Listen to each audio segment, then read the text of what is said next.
Hello everyone, my name is Annabelle Daniel and I'm the Chief Executive Officer of Women's Community Shelters.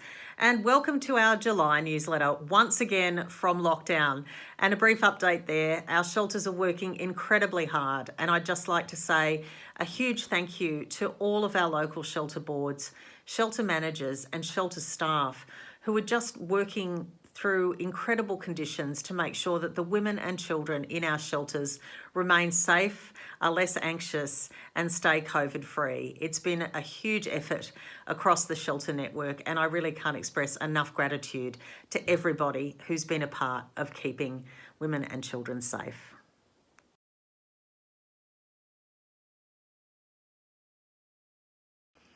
We're kicking off our newsletter this month with a huge thank you to our partners and colleagues at the PACE Foundation.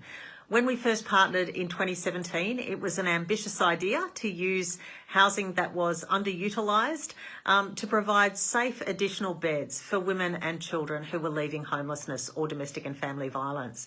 And 3 years later, that's driven an almost 200% increase in the number of beds that we were able to offer women and children. It's been a phenomenally successful program, and I'd really like to extend my deep gratitude to PACE, our wonderful partners long-term, who have extended another 5 properties for the next 12 months to enable us to continue to support women and kids once they've moved on from the crisis and shelter environment.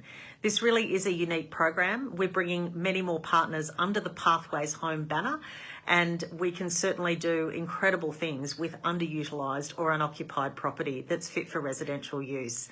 So huge thanks to PACE once again for supporting us and for seeing the innovative vision in this program.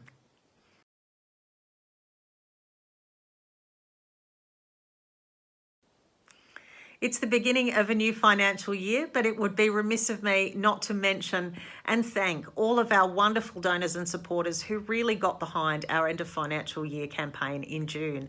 We raised $212,000 of our $250,000 target, and that is an absolutely wonderful result. A huge welcome to all of our new donors and partners, people who gave to us for the very first time and for whom we're enormously grateful, as well as our long-term supporters. We couldn't do this without you.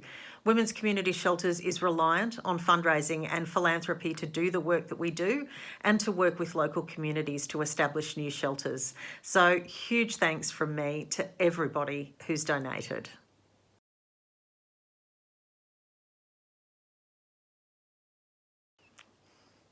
From our new donor group, I'd like to say a huge thank you to VGI Partners, who chose WCS for a significant donation at the end of the financial year. Welcome. We hope to keep you up to date with all of the work we're continuing to do, and thank you for your partnership.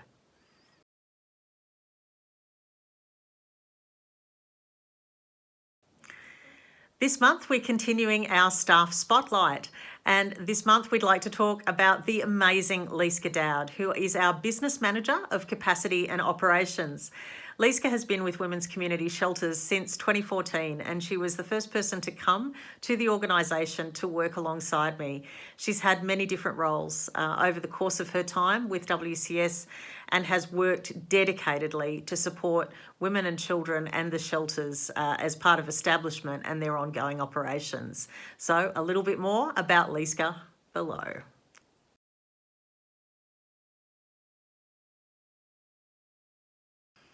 And one more note about the work that we're doing across our shelter network. Our shelters are essential services and they remain open 24/7 to support women and children who need assistance. Everybody's working incredibly hard. We're working with outreach, which means that we meet women where they are, speak to them virtually or in person where it's safe to do so, and continue to support people in their own homes. What we learnt from lockdown last year was that there was a significant rise in demand for our services once the lockdown period was over, and we expect that to continue across New South Wales and indeed Australia. We need your support to continue to do more of what we do and to be able to provide those services. So please consider a donation to Women's Community Shelters.